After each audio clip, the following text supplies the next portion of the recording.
All right, the time has come. I have to make a decision on what to take overseas. I got a whole bunch of junk on my desk here. Actually, it's some cool gear that I want to talk about and why it's always so confusing for me to work out what to take with me overseas. Now, I'm in a fortunate position of owning some really great camera equipment. I get good results out of most of all of the gear. But there's always a few considerations, and I'm not going to get into this on too much of a technical level. I'm going to just talk about some practical stuff that I think about when I'm going to be shooting overseas. So the first thing I should point out is all these cameras are great. I've felt impressed and disappointed by everything that's on the desk in one way or another. So it's all about trade-offs. Each of these cameras, I think, are fantastic in their own way, but they've all got their own compromises. So we're going to go through one by one about what I've got and why I'm thinking of taking what I'm thinking of taking. And then I'm going to try and make a decision. And if I can't make a decision by the end of this video, I've lost my mind. This is always something that goes on in my head for weeks and weeks before doing a big shoot.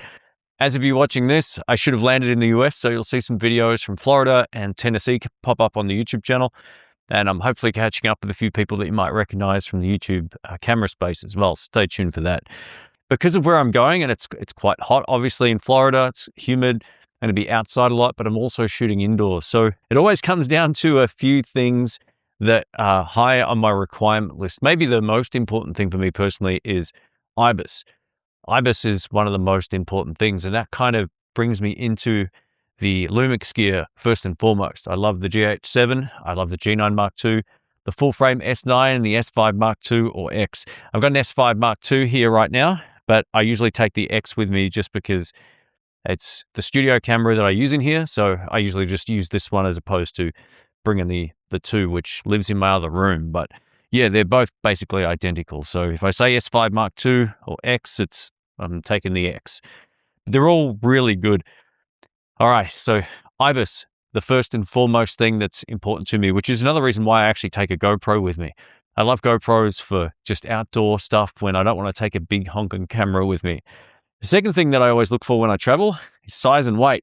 And this is where things start to get very confusing. I've got some really nice small cameras, including the Lumix S9, this is my black one, and I've also got the Sony ZV-E1, which is the white camera, and this is phenomenal. It does the best slow motion out of all of my cameras, but it's not the best when it comes to a few of the other considerations. So we'll go through each of these and what I like about them and why this is so much of a struggle.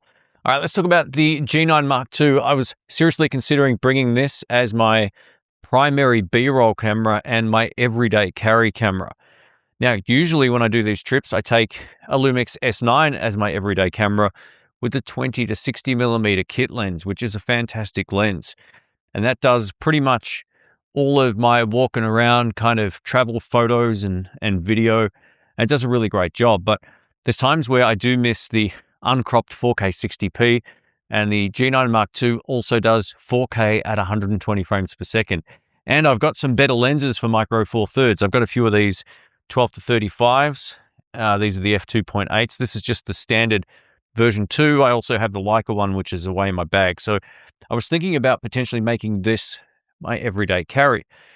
But I have to say, there's something about the S9 that I like. It's smaller and lighter, but once you put a lens on here, that's where it starts to get maybe more comparable to the size of the Lumix G9 Mark II. The G9 Mark II for all the outside stuff would be my choice personally, because it's got better frame rates, it's got better IBIS, not much better, but it is a little bit better than the full frame counterpart. But yeah, this is just such a fun camera for me to use, and it's hard for me not to want to bring one of these. So I'm really on the fence about what to take. Now, when we shoot inside in the stores, because this is another big factor, I'm doing a lot of vlogging stuff, which is where, again, the S9 kind of makes the most sense. I can get a lighter payload with this camera and get almost the same stabilization, get a little bit more dynamic range, and obviously better low light performance for video indoors.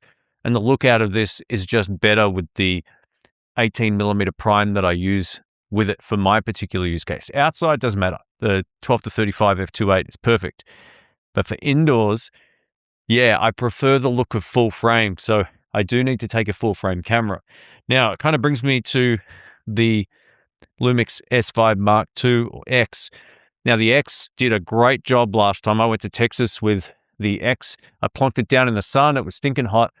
It never overheated. It never gave me a warning. It just ran, and it was the most reliable camera, that I had for that particular shoot with the S9. So this is unbelievable when it comes to reliability. It's so good. So my instinct is for all the A-roll when I'm in front of the camera and Rhiannon's filming, I need to bring something like this. All right, so this is the GH7, and yes, it's got a nice small 25mm prime on here right now, and I love this camera's ergonomics and reliability. It's every bit as good as the S5 Mark II or X, but the battery life just isn't as good, and we found this out recently when we were doing this exact type of shoot here in Victoria, Australia, where we had the GH7 as our primary camera and the G9 Mark II as the B-roll S&Q camera. And we were burning through batteries in the GH7 compared to the G9 Mark II. So battery life definitely is a consideration. As much as I love this, it would mean packing more batteries. I could easily do the show with a GH7 and G9 Mark II and forget the full frame stuff altogether. But yeah, the GH7, while it's got the better ergonomics and the flip back screen and all that kind of stuff, it just is a little bit too heavy. And I remember Rhiannon saying, man, this camera gets pretty hot a few times because she was holding it. We used the CF Express B card, no overheating issues or anything, but it just gets inherently hotter. And when there's heat, there's usually worse battery performance. So yeah, we did notice a big difference. We were almost through the second battery on this when the G9 Mark II was basically still on the first battery. There was a big difference. So I think the GH7 is ruled out. As much as I would love to take this and just have it as a camera to use for fun, I'm not sure yet if I'll take this one. I think the S5 Mark II X will be the choice over this guy. The other reason why I'm considering not bringing a micro 4/3 A camera is because for A-roll, I don't need 4K at 60p for the shoot. I'm just going to be shooting 4K at either 24 or 30 frames per second. I actually like 30p better for YouTube. I just think it looks a little bit nicer, a little bit smoother for pans and all that kind of stuff. So for me, I'm happy taking the S5 Mark II X for all the A-roll using the standard frame rates. It also gets me into some of the higher resolutions, which I find handy when I'm doing an interview. Last time we were away, we were in Texas in Bikini, and I ended up doing an interview with a store owner, and I shot it at like 5.9K and 16:9, and I was able to crop in on each of us as we were talking with one camera. It was pretty cool, and no one complained about the image quality. So I think at the end of the day, the full frame stuff as an A camera makes the most sense, at least in this scenario. All right, let's talk about the Sony ZV-E1 over here, which is a beautiful camera for slow motion. It's small, it's light, it's travel friendly, it's all the good things. But this guy right here, this idiot, he sold a whole bunch of lenses not long ago. I've still got quite a few, but I sold a whole lot where I probably should have held on to them, because if I had a zoom lens with this, like a small zoom, this would be an absolute no-brainer for all of the B-roll, but I'm not in that situation, and I'm not sure I'm going to spend any money on one before I go because, yeah, as of shooting this, there's not much time left. So I'm kind of forced to bring a secondary lens solution with me. I've got a 35mm f1.8 prime. This is the Sony FE lens. It's a really great lens.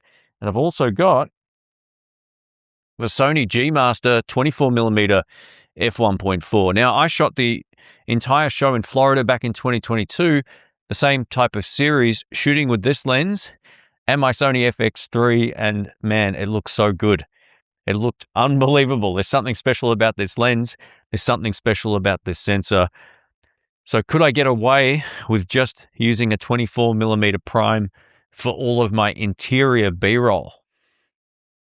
It's a maybe. It is a maybe, but it means also bringing basically, either one or two lenses. If I want to bring the 35, I've got it, but it means now I've got a whole separate camera system just for that specific task. And this is where it gets confusing because, yeah, the ZV-E1 is small. The 35mm prime is very small.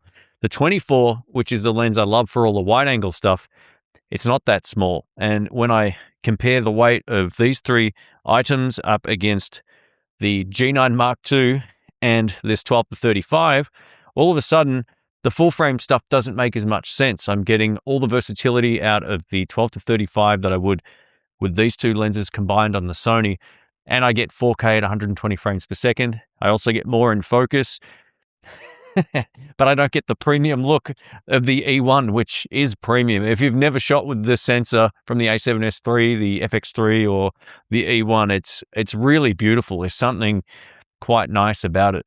It also means that I'd have to color match a lot more between cameras, which is quite easy. I just change the mid-tones a little bit and I'm good to go. But yeah, there is something to be said about, timeline efficiency. So again, I'm kind of on the fence about the E1. I almost thought about getting a second one of these for the shoot, but then I needed a much wider lens for the stave and all that kind of stuff due to the crops. But yeah, I would love to take the E1. If I can decide on one lens, then maybe it's the 35 instead of the 24. But this 24 looks so good. It's the one thing I regretted not having last time was a full frame camera that had 120 frames per second in 4K, or even the Micro Four Thirds one. If I had had that, I would have been happy. So yeah, this is the conundrum. Do I take a less flexible lens, but a camera with like really great indoor image quality? Or do I keep it simple for this idiot with the G9 Mark II and the 12-35? Let us know what you think. There is something kind of cool about having an electronic viewfinder as well. There's times where I do find that handy. I didn't use them for quite some time, and then when I'm in really bright situations, I find having an EVF really handy. So as much as I would like to bring the Sony, I'm kind of on the fence about whether or not it will make that much of a difference to the end result. Now, the great news is I've tested all of this stuff in the context of this exact show right now. So I know how all of this stuff performs. The Sony still has the best B-roll of any camera that I've had. It just makes life a lot easier. But as an A camera, it's not the best due to all the crops once you start working with the dynamic active steady shot. So it will be just a B-roll camera only. And this is where it gets kind of tricky, because I feel like I could almost leave the S9 at home if I'm going to go with this particular rig. Maybe I could get away with the Lumix G9 Mark II and the 9mm f1.7 as my main sort of A cam if I'm vlogging, or the S9 has just proved itself to be such a gem for this exact shoot. And it's always a tough decision bringing stuff. I'm not sure what it is. It comes down to lenses, practicality, portability, weight, and all these other factors that make it really hard for me to decide on what to take. And again, at the end of the day, all of this stuff is going to look great, but I definitely want to take a camera that gives me 4K at 120. So I'm kind of leaning towards the G9 Mark II. My biggest problem is, as someone who not only loves camera gear, but actually loves shooting, I like using all of these.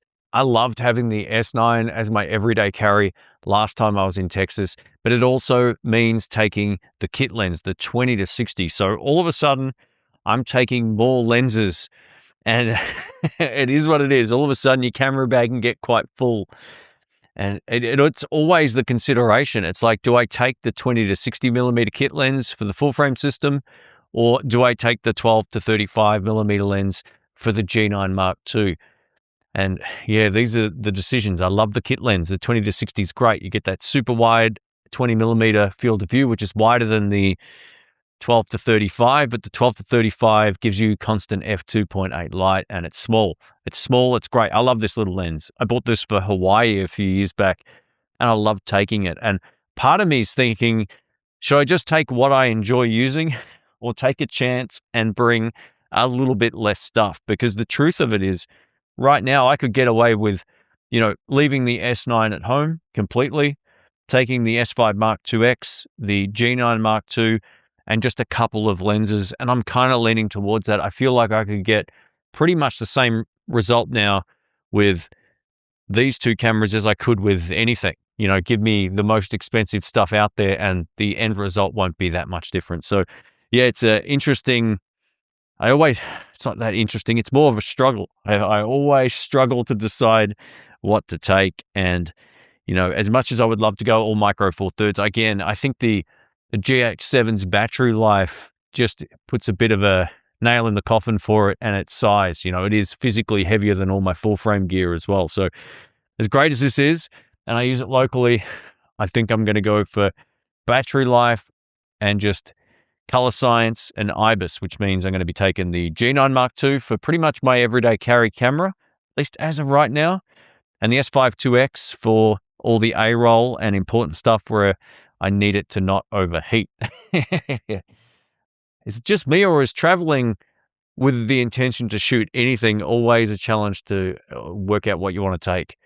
Maybe having micro four thirds and full frame complicates this more than it should, but because I kind of prefer micro four thirds in some regards, and then for all the indoor stuff, the full frame stuff just looks better inherently. You get more dynamic range, and it just handles the highlights a little bit better in challenging conditions. And I've shot enough with both now to, in this exact scenario, to know. But then there's this little guy. Ooh, help. Let us know what you think.